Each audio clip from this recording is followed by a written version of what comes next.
Catastrophe. Catastrophe. This team is simply not good enough to wear the Manchester United shirt. The writing wasn't against the wall and basically was on the wall. Playing Southampton, the bottom of the league, and we scraped a nearly win with the Amad Diallo masterclass, who, by the way, showed the only intent of the entire squad today. At Old Trafford, I think there's 5 losses out of 6 on the Ruben at home. And where are we in the January transfer window with Jim Ratcliffe and Ineos? Nowhere near to be seen that we are getting any reinforcements. So what does this mean? Is this season a write-off? Is it over? I don't see us bouncing. I don't see us pouncing. I see us finish 8th in the league maximum, to be a realist. But if you isolate this game in isolation, Brighton is a bogey team. There's 3 consecutive in a row that they get a result out of us, and that's back-to-back wins. And if we look at how they're setting up and how we're setting up at Old Trafford, we bloody play with 5 in the back and no wing-backs, right? So this squad is not built for Ruben Amorim's 3-4-3 system, and you got to start being a little bit critical to say, well, should you just tweak it a little bit just to get results? But at the end of the day, if Ruben Amorim said we have to suffer, I'm preparing to suffer. It is what it is. And, I don't see us getting any progress. I don't see us getting any results further. I see us potentially, getting deep into the Champions League, or not Champions League, but Europa League, and potentially win the Europa League in order to get into Champions League and potentially win the FA Cup, But in terms of Premier League, if we ain't getting any signings, it doesn't really look like we are managing to get Rashford out of the door. It doesn't look like we are managing to get Casemiro out of the door. They're not even playing. They're very expensive, sitting on the bench, collectively collecting 700k a week. I mean, this has to be on Ineos, in my opinion. Shambolic. The way they started off this transfer window with Eric Ten Hag, sacking Ten Hag, appointing a sporting manager in Dan Ashwood, sacking him, costing the club about 35 million. The money that could be utilized in the January window. Right? Rumours saying that we are going to get rid of players such as, Anthony on a loan, but no loan fee. But who are we going to replace him with? Nobody, because we don't have money. But anyway, collectively today, this game in isolation was not good enough for Man United. I kind of had a feeling that we will lose today with a 3-1. Why? Because Brighton, they are technical. They are off the ball, on the ball, they're very technical, gifted. The way they are, collected together, off the ball, amazing. The way they're structured, amazing. The way they're drilled together, amazing. Our players look like we are lost. Again, there's no end product in the final third, And I kind of agree when I watch, Goldbridge's video regarding Højlund that, you only get 0.7 goal creations for him. That we don't score any goals. And the only goal we scored was on a penalty. The rest, it was abysmal, right from the get-go. Just the midfield struggle and battle, trying to get through the press. Was moments where we're starting to press, and yeah, cool, we got into 1-1 second half, thinking here we go, but I still had a feeling that we're going to concede, and we did, because it's Brighton. Okay, every team that rocks up to Old Trafford seems to be the best team versions of themselves. Of course, playing at Old Trafford, Theatre of Dreams, amazing crowd, amazing atmosphere. Why wouldn't you, right? Stick it to United.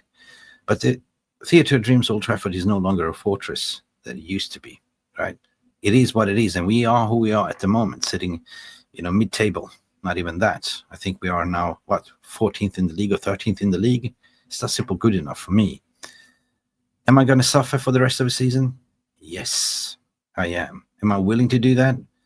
Well, if I kind of disconnect my emotions, yeah, potentially. But I want to see these deadwood players being fizzed out the club. Players that don't give anything. They rock up for the big events, the big tournaments, the big teams. But when it comes to the lesser teams, where is the mentality? Where is it? Right. Man of the match in Man United shirt again must be Ahmad. Ahmad put in a shift.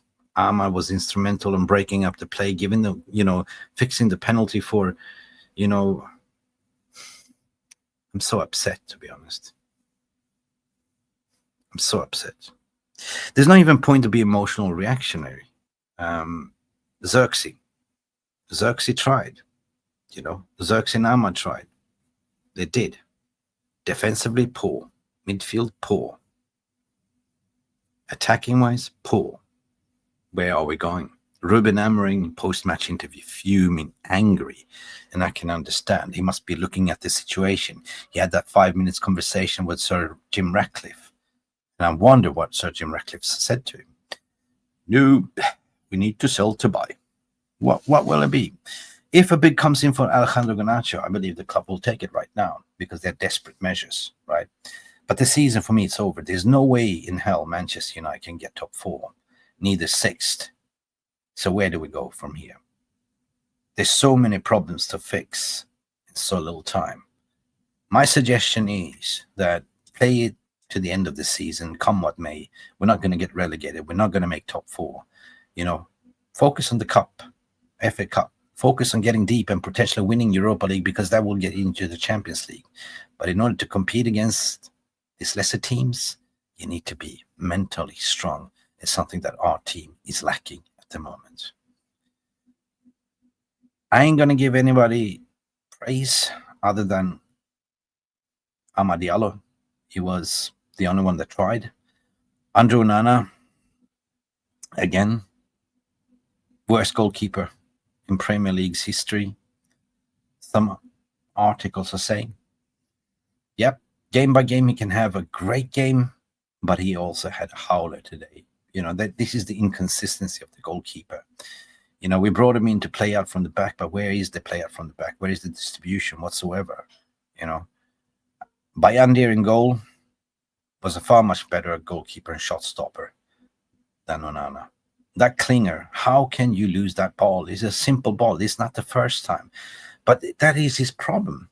The low gravity and low balls coming off the ground, that is his struggle. When the ball goes to the post on the low ground, Onana is slow. Yeah. Well, fuck me. It is what it is, guys. I have nothing more to say than this was a must-win game, but deep inside of me, I thought this is Brighton, a well-drilled, organized team by the youngest team in the manager, playing us off the park. They have ballers all around in the midfield, in the defense, in the attacking. The way they received the ball, the way that they were shielding the ball first on the ball, second balls, they were everywhere, right? Creating a mid-block, low block, knowing how to transition, hit us on the counter. We simply didn't have the answers, right? So where do we go from here? Rangers next. We are comfortably qualified already. I would say on the Rangers game, just play the kids. Just play the kids. Give the youth a chance. At least they will try. At least they have hunger and passion. Anyway, let me know what you think. You think it's time for Ruben Amorim to just focusing on winning games rather than, or maybe he should compromise a little bit on his system? Or do you think that he should stick to it to the end of the season and we go fresh in the summer, getting rid of the players that don't belong here and getting signings in? Let me know in the comment section below. Thank you for watching, and don't forget to like and subscribe. And I'm sorry if I was a little bit negative. Bye for now. Bye. Thank you so much for stopping by and watching Mufc RealistTV. Don't forget to like and subscribe and follow us on the socials.